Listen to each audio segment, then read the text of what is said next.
It's a particularly important day for us because we today have announced that we've launched the last phase of our 1.3 million pages to digitization material from the archives.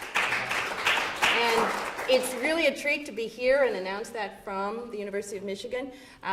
We've launched 550,000 pages today of music parts, and so we are working with the music school as well as the School of Information, which brings everything together for us. And the project started in earnest 3 years ago, but we've probably been in planning stages all my life, or at least for the last 5 years. You feel like it's all your life. But it's been probably about 5 years that we've seriously thought about how to approach digitization, how to make that happen, and start to put that into place. We would not have been able to make this happen as we did without the help of the Leon Levy Foundation, which gave us a remarkable grant 3 years ago, believed in the project, believed in the material and the importance of the material, and without their help we wouldn't have gotten this done. As you might know or might not know, the New York Philharmonic is the oldest symphony orchestra in the United States, formed in 1842. It's the third oldest in the world. It was started as a cooperative. It meant that the orchestra musicians ran the place itself, managed it, split the proceeds. And why this is important is because any kind of partnership produces a tremendous amount of paper. And that's why this orchestra is really, although there are many old orchestras in the world, because it was a deliberative body as well as a performing body, it put all of its decisions down on paper and it kept them. And that's why today we have this tremendous legacy of material that we've been able to digitize. So the culture, when I came in out of archive school, it was really remarkable for me to find that they saved everything. I mean, we still have canceled checks from the 1860s. Most of those things you learn in archive schools that you should be able to throw away, the New York Philharmonic didn't. I adjusted how we did things, and I followed. I was not going to go against the way people had done things 100 years ago, so we simply continued, and that's why we do have so much material. We have all of our score collection, most important items into the early Philharmonicers back in 1842. Because they were expensive, were scores. So we still have the first edition score of the Beethoven Fifth that was on the stand in 1842. We have all of our programs, more than 15,000 concerts the New York Philharmonic has performed. They have saved, and we have saved, every single concert program.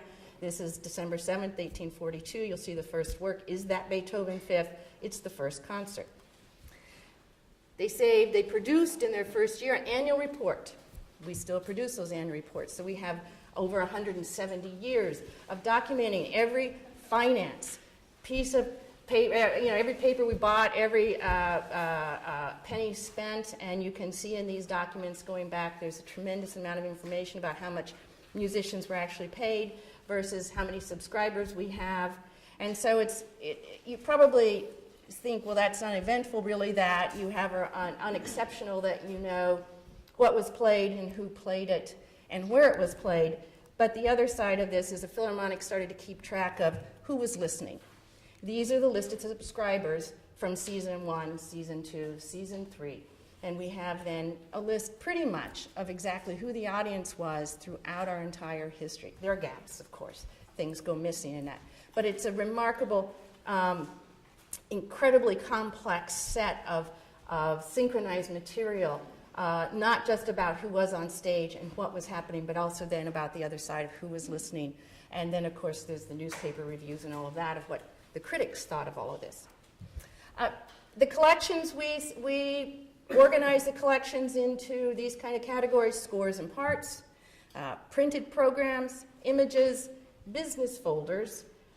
The archives today serves as the record manager of the New York Philharmonic, so we are the ones where everybody within the institution turns their material over to.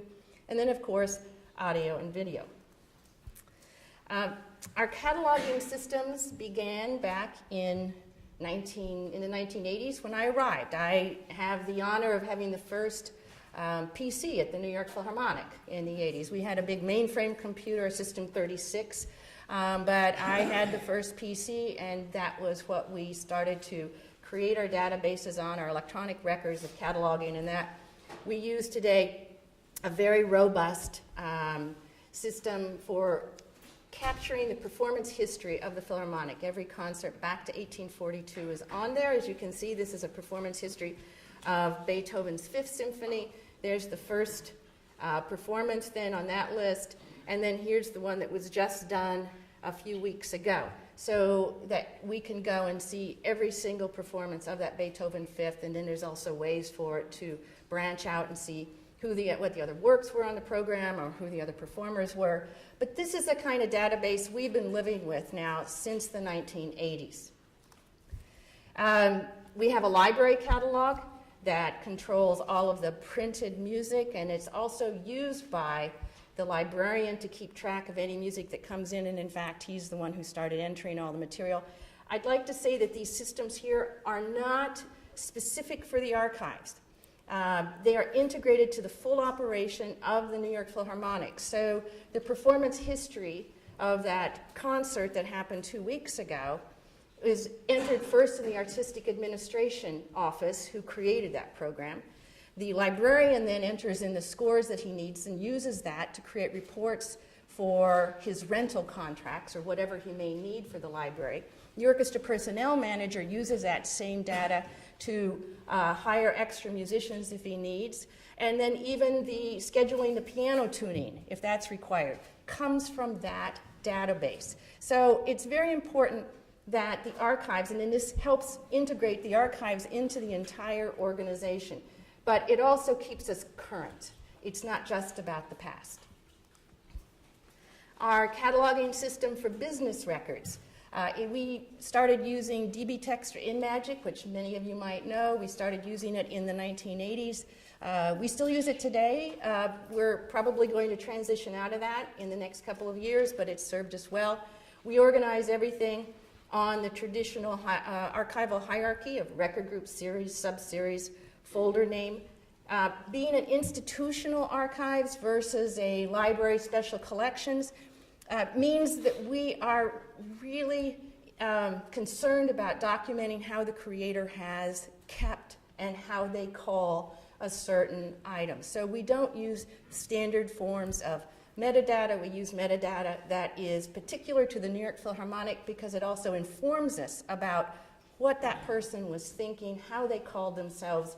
We have to do a lot of outside thinking sometimes of what that might mean. I mean, you know, for a while there were these things called banana meetings. And so, you know, what's that mean when you come across a folder that says banana meeting? And so we have to describe that. But again, too, that informs you about the culture within the New York Philharmonic at a time, and we feel that that's extremely important. This is an example of our cataloging systems for audio and video. Again, we use right now DB Text as well as for the audio, video, images. Each one of those document types has a different level of description to it. The business records, as you saw, was one type that we use, and we use that form in different phases. First, we put in just the record group and the folder title when a box is accessioned, and then we, over the years, start to fill in more of the information about key names, key subjects, date range, that sort of processing that goes on in the archival world. Here for images, for instance, our images have all never been cataloged, actually. They were kept in certain kind of topics, such as composer title, soloists, artists, orchestra members, staff, events. And then within that, they would be either in date range or an alpha range. It was a particular system that worked for us that we used, but in digitization, that was totally useless, and so we had to revise how we did that. And then finally, online we have the first part of the performance history database I showed you from the internal side. We've now put just the performance history, and that's now available online. So that list of those Beethoven Fifth performances you can go find on our website. You can go find the list of every time Horowitz performed with the New York Philharmonic. And it really is based on conductor, artist, and work, and then program date. You could put in a program date, and that's now available to the public, or it has been for about the past 5 years. This was done before we started our digitization project. It is not the most glamorous site, but it is very functional. And so then we asked, after doing all of this for about 20-some years and getting that to ready, we thought maybe we're ready to digitize. Maybe we're ready to start on that. So we did at first. Well, actually, that came about because I was actually hoping that somebody else would just kind of come along and do it and make it happen. And you know, the first question I got from one foundation head was, well, so how many pages do you have? Well, there's really nothing more boring than counting all the pages in your collection. But you have to do it. And so, but of course, we hired somebody to come in and do that kind of estimating for us. But we surveyed. You, as a traditional archivist, you never think about that. You think about linear feet, you think about cubic feet, but you never think about the number of pages you have. Because, of course, you know you've got all these duplicates, too, and all of this. So it was a whole new way to approach a collection and to think about it. So we estimated at that time about 8 million pages. We were off. I think now the real number is about 6 million pages after all of our experience. The next thing was there was different ways to approach this. The traditional way around 4 or 5 years ago was that you would have your material all scanned. You would maybe send your boxes off to Cambodia or to India, and you would have these scanned at a very inexpensive rate and the metadata put into your system. We did a test prototype of scanning here in the States. We're not going to ship our material overseas, it was just too fragile and too difficult to think about. So we tested it here, and the price was coming in much too high. We just couldn't justify it at that time. And then really, just out of the blue, walked in Ardon Barhama, who is an Israeli photographer and who developed an incredible technique for digitizing material, in particular the Dead Sea Scrolls. He'd done some material in the Vatican archives.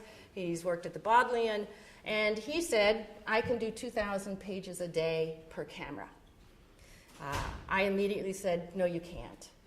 And he said, I'll show you. And so, yes, he did. He came in and he set up his cameras. What else was really great to learn at that is that he had a very small footprint. So unlike big scanning and big vacuum scanning systems that take up an enormous amount of your space, and none of us have enough space, he could set it up on a table with a light stand. And he was brilliant at adjusting these lights and getting this done, and sure enough, he could do 2,000 pages a day per camera. It also meant we could stay involved. We could have, what we didn't realize that was going to be so necessary is you think, the thing about archives versus a library, and no offense to librarians really, but all the material is kind of the same in a library, right? It's all a bound book, and it's all these pages, but you start throwing out a folder to somebody to digitize, they're going to come across things like paper clips or staples even, or this little shard of paper that's connected to that page, and something that's been folded up and needs to be unfolded. And how do you handle it? What do you do? And so this gave us this immediate kind of interaction with the digitization process so that we could figure out what to do. I'm not sure we've found the best solutions every time, but we've found some solutions. So this is one thing that we did. Then we also estimated a timeline. So before we could even go out with our proposal to a funder, how long is it going to take you to do this? And it's not just 2,000 pages a day per camera. It's how long does it take you to prep that material, to get it to the photographer? And prepping means, what does prepping mean? Does it means putting an ID number on a program, or it means telling the photographers not to shoot this page because there's duplicates behind it? And so what kind of material do you have to develop that will communicate quickly to the photographer that doesn't stop the flow, that doesn't stop the process, so that you can still achieve the 2,000 pages a day per camera? Because why do we want to do that? Because it lowers the price per image, and it makes it possible then to afford to do this. In the estimating process, this page here, it shows all these columns. Well, there are about 8 more other columns in the process that go on there, but because I couldn't figure out every iteration of the first 3, I had to stop. So some of this goes on faith. And so we actually processed a whole season of programs and said, oh, it's going to take somebody 2 weeks to process one season, or we did business folders, and it's going to take people, they can do 20 business folders in 5 days. And so we went through that process, and we were pretty accurate about that. We were pretty good on estimating all of that, and that told us our time frame that we needed to plan. And then if we added 3 more cameras into our process, it also meant we had to add 5 more preppers. And then because everything was going to be proofed, what did that mean for this whole cycle? And Mitch will get into our workflows and our cycle, but workflows and synchronizing workflows, absolutely essential to get a process done right and to stay on budget. It's essential. Finding the appropriate platform, and Mitch is going to take over here after this, but the platform was crucial because although archivists are accused of living in the past, actually we live about 100 to 200 years into the future, right? Everything we do today is for 20-something other. It's not for now. It's not even for the past. And so in looking at a digitization project, it was also critical that we came up with a platform that would contain all of our history, but that would also automatically start to ingest, and that's a technical word, not an archival word, that I've had a hard time getting used to using. I like a session better. That to ingest a session, born digital, all that other material, so that it lives side by side, so that those future Beethoven Fifth performances that only exist in the digital form sit there right next to that first December 7th, 1842 program, and you see them side by side. That's what we're going for, and that's the platform we tried to select and part of our consideration. So as Barbara was saying, we need to have a system that can accommodate anything that you would want to put into it, because we know that what we're putting into it now are JPEGs, digitized material. But in the future, we're going to be putting into it maybe emails, maybe Word documents, and any other kinds of formats that we don't even know exist yet. So we need something that, first of all, is flexible.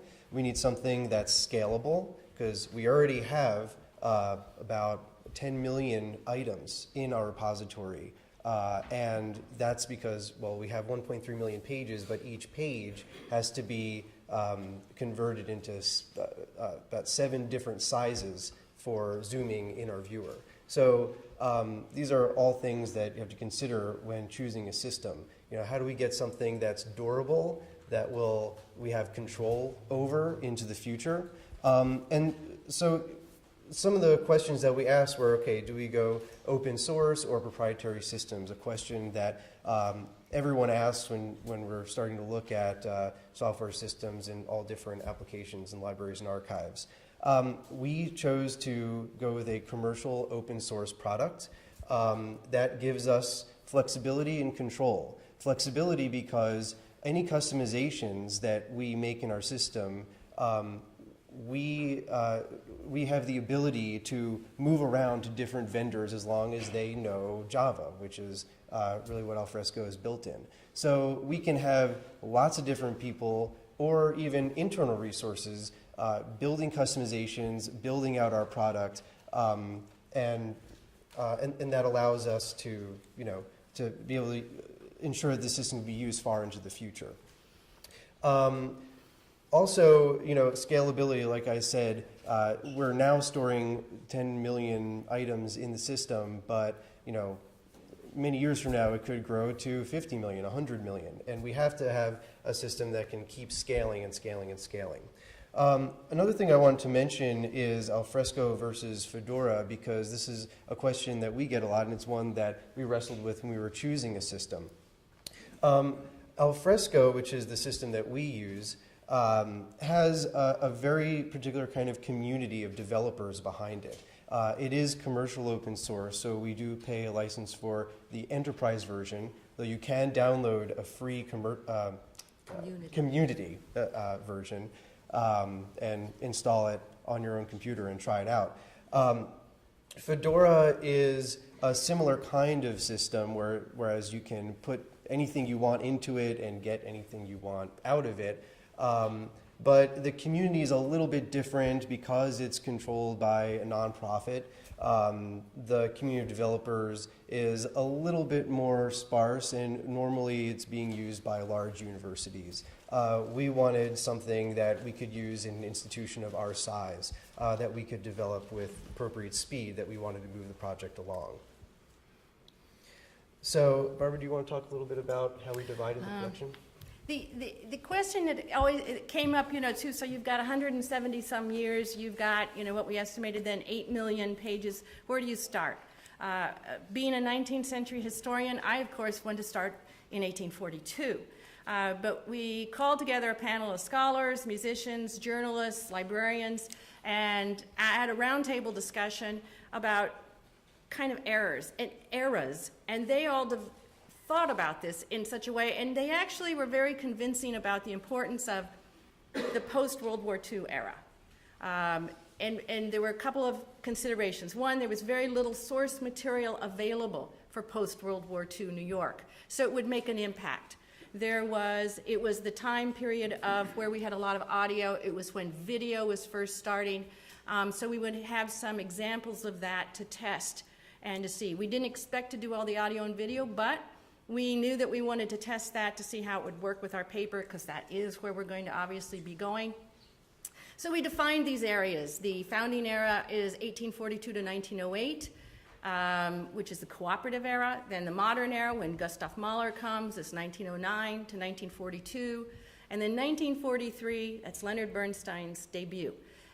This was also a major consideration because Leonard Bernstein is just this wonderful figure also in the world's imagination.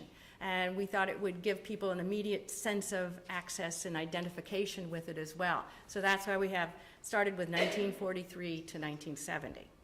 So this era, from 1940 to 1970, the international era, comprises all these different document types, which we went over before in the collection.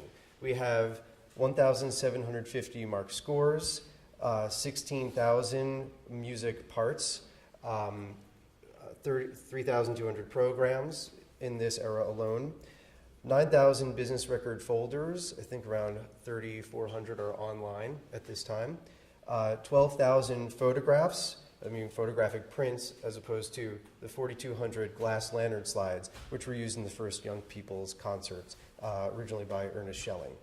So the long-term goals, things we're really trying to do by doing this project, first of all, is to leverage all that we've learned about how researchers are using our collections. So, Barbara has been at the archives since 1984. Even before that, of course, we had a wealth of information and people who knew all kinds of things about the history of the institution. And so when people come to us with questions, Googling our collection might not be the best way to really just find what you need, because we have very specific metadata that is on all of our programs, all of our business folders, et cetera. And that metadata has been designed to answer research requests that commonly come in to the archives. So, for instance, if someone wants to know how many times did Leonard Bernstein perform Beethoven's Fifth Symphony, we want to be able to pinpoint that and get that answer right away. And so as we develop search, these are things that we had to take into consideration. Can I just want to emphasize this. Archivists too many times when they're sitting down with programmers for the first time or with outside vendors for the first time are told that the outside vendor knows more about search maybe than the archivist does. And I put this in and emphasize it, that you really know, if you've been working in archives for a while and you've been working with the users, you really do know what they want, unless you're dealing with a whole new doc type. But you really do, and you need to stick to your guns, that you know how the researchers think and how you best provide that information. They can interpret that and translate that, but don't give up all the information you've gathered by being the archivist all these years. So secondly, to replicate the basic research experience. This means that we want to give people in, whether you're in Japan or you're in Michigan or anywhere else in the world, the same experience that you would have if you came to the reading room table where we are in New York. You should be able to flip through the pages of a score just like the way you would if you were sitting at the table. You should be able to see minute details of any annotations or even the edges of the paper the way you could see it if it was on the table in front of you. And that was a major part of our design. Enhancing the legibility of the images, mainly by using very high resolution photography and making sure that our viewer could zoom in and take advantage of that high resolution. Comprehensive, digitizing every last scrap of paper. And we do that so that no matter where you are, you know that you're seeing everything. So even if there's just a little bit of, some kind of check mark on the back of a page, we photograph it. If there's, something that gets folded out and it seems unwieldy, and how do we deal with this? We find a way and we photograph it because we don't want to ever leave people wondering if they've seen everything. Easily and freely accessible so that we don't have any barriers to entry. A new shareable model, which was a very important component of this project. We wanted to make sure that other institutions who wanted to do similar types of projects but just didn't know, need inspiration from a model that had been completed. We wanted to be able to share what we've done with others. And that's also one of the reasons we use so much open source software. And finally, this ultimate goal that's always on our minds, to create one repository that has all the intellectual information produced by the New York Philharmonic from that first concert on December 7th, 1842 until yesterday. And not even yesterday today, but yesterday in 2089, right? So we want all this information to live in one place. I suppose now I can talk a little bit about the software and how it all works. So this is just a slide that shows the various open source software that we're using in this project. Alfresco, as I described, is our document repository. Open Migrate and Open Annotate are both pieces of software developed by TSG, our system integrators out of Chicago. Open Migrate is what we use to migrate any data or images in and out of Alfresco. It also is used for the tagging. Open Annotate is actually the engine behind that tagging, that face tagging. CodeIgniter is the PHP framework that our front end is built. Solar is a search server that we use for all of our search results. HighSlide is that functionality of bringing up the photographs full screen. ImageMagick is what we use for converting our source images into the various size thumbnails so that you can zoom in and out in the viewer. And our page flipping book reader was created by the Internet Archive. And we sort of added some things to it and customized a little bit. So the architecture is such that we start with this, which is basically Alfresco. Alfresco comes with a storage layer, an application layer, and finally interfaces via a web browser. On top of those, we have these two interfaces. We have a back-end administrator interface, which is what we use internally to do prepping and proofing. It allows us to see everything, literally everything that's in the repository, whether it's a script that's being called somewhere or it's an actual item for the archives. The front end is the public site that I'm showing you here on the left that you can visit now. This contains items that have been approved in our workflows and have been, have been pushed to the public. So right, okay, just keep going. So what we do is we migrate metadata that is in XML. It comes from all those source databases, whether it's the Carlos performance history or the InMagic DB text work. We get data out of those things in XML format, and we ingest it into the alfresco application. Then we get images from the photographers, and the next slide shows a lot of that workflow. And those files that we get from the photographers are all named with the ID numbers that are in the metadata that was just ingested. So at this time, the images and the metadata kind of get married, and then everyone's happy, and you can click on the metadata and you get the book reader. When we're ready to push things out to the front end to be publicly viewable, we call an open migrate script that just indexes that stuff and instantly becomes available. So because all of this, this system is in different pieces, we have such great control over every piece of it. And that's, again, one of the great advantages of having open source software, is that I can explain this to you. If this were a proprietary system and was, some kind of black box that no one would let us into, then I wouldn't be able to describe all this and how it works. So our digitization workflow, first of all, we prep items for photography, and that is different for every document type. So scores, programs, music parts, photographs, last 100 slides, we all, every time we start a new type of document, we sit down at the table and we say, okay, how are we going to do this? And we try to use what we learn, but in some cases we have to invent entirely new techniques.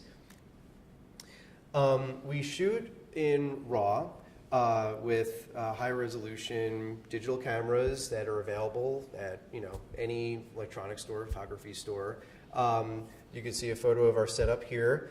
Once the raw files are created, we do some basic post-processing, and then we, just color correction and cropping, and sometimes page splitting, and then those resultant TIFFs and JPEGs are stored on temporary workspace, which we have in the archives, and those are also sort of mid-high level, but consumer grade still RAID arrays that are constantly running. When those images are finished and they're ready for us to put into the system, we run them through this ImageMagick process to convert every page image into 7 different derivative files, each all the way down from thumbnails up to the full size. And that's what allows you to zoom in really close into those pages in the viewer. And also our photographs, as we just showed. Finally, this all goes into the alfresco repository and ready for proofing. So when we proof, we compare every single image to the physical item. Nothing escapes. Okay? So we actually pull that item up on the screen as though we are public consumers, and we make sure everything is accurate. If something's approved, great, then we put it in a queue for release. If not, we might have to fix something with those images, which are done in those source files, re-ingest everything, and keep going through this process until it's approved. Or maybe something has to be reshot, in which case it'll go all the way back to that stage and again follow through this cycle. But the main point is that we do whatever we can to make sure that everything ends up in that approved bin. And this is the major challenge in terms of workflow, because each one of these arrows represents a queue of items. So the balancing act here is making sure that each of these actions has enough items to, so that everyone has work to do at each step. So while I'm ingesting, more items are getting prepped and other items are getting proofed. And so it's sort of this very delicate balancing act to make sure that everyone has work to do at all times. Henry Ford would be very proud of us. We feel that way, yes. Or some days he wouldn't. Right? Maybe some days he wouldn't, yeah. So lessons learned. First of all, we found that, at first we wanted to automate all of our workflows right away. Yeah, and we wanted to configure Alfresco and configure this workflow engine so that all we would have to do is click some buttons and we would always know what's approved, what's in process, what's everywhere. And we found that, first of all, that it didn't work quite that way. And part of it is that we hadn't done the process manually first to really know what we were specifying in our requirements. So actually going through this process of doing everything manually, it's helped us understand what we need to automate and what we can't automate. Second, being flexible, and that's just a rule in any project that you're doing, right? As technology changes, as as document types change, as you go into different levels of what you're trying to accomplish, you have to be able to make, you have certain hard requirements, then you have some nice to haves, and you just keep working on all those items until everything gets done.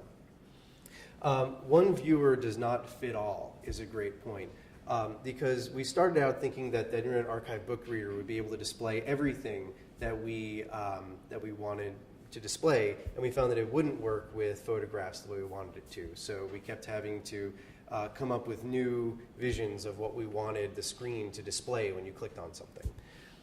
And finally, this point of synchronized workflows, which I talked about, this balancing act, and how do you track everything? And so figuring out that management aspect has just been a great lesson for all of us.